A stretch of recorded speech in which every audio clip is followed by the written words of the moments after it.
What's going on, guys? This is Rob. If you guys enjoy my content, make sure you hit the subscribe button and make sure you hit that little bell so you never miss out on my sexy voice. Okay, so we are getting into really what I would call the Bat Family Civil War. I mean, that's kind of my stance on it because that really seems to be how it's being billed, is like a civil war among the Bat Family. Now, this comes out of the death of Clayface, and that was really kind of like the big thing that sort of set all this off. One of the great things about how this story is being written, or really about how the Detective Comics run is being written by James Tynion, is that it gives us this really dynamic set of events with the Bat Family, in the sense that like Clayface had been like a long-standing Batman villain who basically became a good guy. And one of the things that so many fans, including myself, saw was that a time will come when he will like fall back to being a bad guy. But ultimately, when he was kind of tortured by ghosts of his past, so to speak, and various people in the course of his life, some of whom he'd really inflicted more harm on than others, what this meant is that when the victim syndicate, the first quote-unquote victims of Batman and the various villains that he faced, when they all banded together, and you had like Glory, who basically showed up, who was a former like really close friend of Clayface, who he also doused with, you know, clay and turned her into a female version of himself. When you had like all these things that kind of came together, it basically turned Clayface's life on its head. And the result is that he descended back into becoming a villain. And so for Batwoman, for Kate Kane, her only idea was, well, if we have to stop him, so she just shot him. Like she basically just assassinated him with a bullet that he couldn't recover from, and that was the end of him. Now, likely he'll come back. I don't think he's really gone forever, but at the interim, it seems like he is. And so because of the fact that it was a member of the Bat Family that resorted to lethal tactics in order to achieve their goal, right now it was, you know, really kind of the aftermath was the trial of Kate Kane. This kind of follows that, and it's like, what's the next step? And so what we do here is we initially pick up with the funeral of Bruce Wayne's parents. And this is cool because this is basically like Tynion, you know, kind of drawing on the most recent legacy of Kate Kane and saying like her and Bruce Wayne have a lot of history together. I mean, one, they're cousins, and two, like they've both lost their parents. They're kind of in a position to where they're able to identify with each other. This kind of creates it really shows the rift between the two, in the sense that you have Bruce Wayne, who would go on to become Batman, and who would sort of take the stance that like, it's not okay to kill because one, I don't want people to like feel what I felt when I lost my parents. Two, that's a line that you can't come back from. You can't resurrect people. And three, like villains have the ability to be rehabilitated. Whereas for Kate herself, she's like, well then let's go find the people that did this and let's kill them. Right off the bat, she's militant. This is designed to kind of juxtapose Batman to Batwoman and say how similar and how different are they. And I would argue, with the exception of the no-kill rule, there's really no difference between the two. But it is interesting, and it's really intriguing. So at this point, we jump up to the clock tower in Burnside. Burnside, of course, being Batgirl's place of operation. And meeting with Dick Grayson is kind of funny because it's like, hey, look, like I left my vehicle in Bloodhaven, so I need a ride. You know, so of course she ends up taking him over to where Gotham City is. One of the other cool things here is we pick up with Damian Wayne. Now, Damian Wayne has consistently been one of my favorite characters in the Batman legacy, like especially now in Super Sons, because he's getting so much more development than he had before. And in this instance, he picks a fight with Cassandra, who's essentially kind of like this super like uber assassin, but was raised almost feral, in the sense that like she was tortured to almost the brink of insanity by her father. And then she doesn't really have like social skills. And so not having any social skills means that like she speaks in broken English. She's not really able to like create connections with people. And of course, you know, Damian Wayne picking a fight with her means that she almost beats the hell out of him, which is kind of funny because Tim Drake is watching the whole thing unfold and he's like, I really kind of wish I had that recorded because that would be amazing. But this is the kind of coming together of the various members of the Bat family, you know, of Jason Todd, the Red Hood, of Batgirl, of Dick Grayson, Tim Drake, Damian Wayne. Like it's all them just kind of coming together because they've all been brought together by Batman, because the statement he makes is, we have to figure out what we're gonna do about Kate Kane.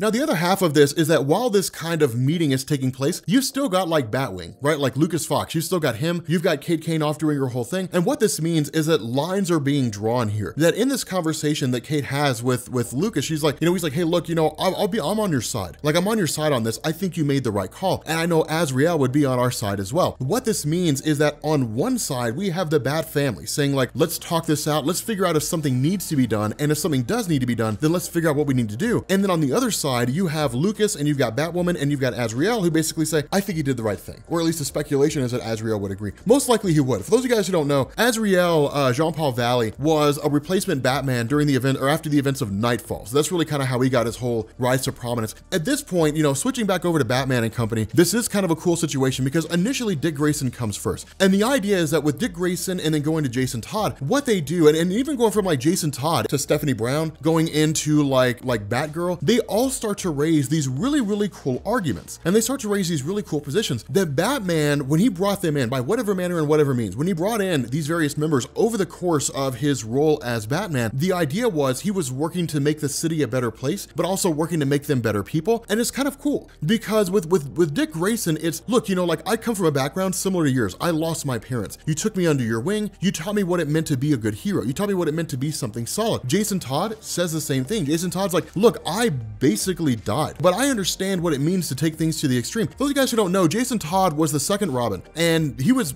pretty unpopular with fans. And so DC ended up killing him off post-Crisis. And so following that, like 20 years later with Infinite Crisis, they brought him back. And then they released a story called Under the Red Hood, which actually changed the manner in which he returned. But basically he was beat to death, or not really beat to death, he was beat up and then blown up by the Joker. And then he was taken to the Lazarus pits, resurrected, and then just like trained to be an assassin. And then he showed back up in Gotham saying, I'm gonna destroy the criminal underworld by infiltrating it. But he was like DC's Punisher in a lot of ways. But Jason Todd's whole stance is like, look, when I came back here before I quote unquote returned to the Bat family, like I killed people. That's what I did. And it was the only thing that I was ever really good at. But like you've taught me that there's ways to win without being lethal. But I would say the best argument here probably comes from Barbara Gordon herself. Throughout this meeting of sorts, people made different arguments in different ways. And you know, you had things like Tim Drake and you had like Jason Todd, for example, said this isn't about Kate Kane, Batman, this is about you. Barbara Gordon kind of draws that together. And Barbara Gordon makes an awesome argument here. What she says is that Kate Kane is the closest thing that Batman has to his mom, to Martha. And he believes, like, you know, in some part of him believes if Martha had been there, if Martha Wayne had been there, that she would have said, Bruce, take the shot. Or like Batgirl or Batwoman, take the shot. It's the only thing you can do. Clayface is out of control. If you let him go, more people are gonna die. You have to choose between the life of one man or the life of potentially hundreds of thousands. Take the shot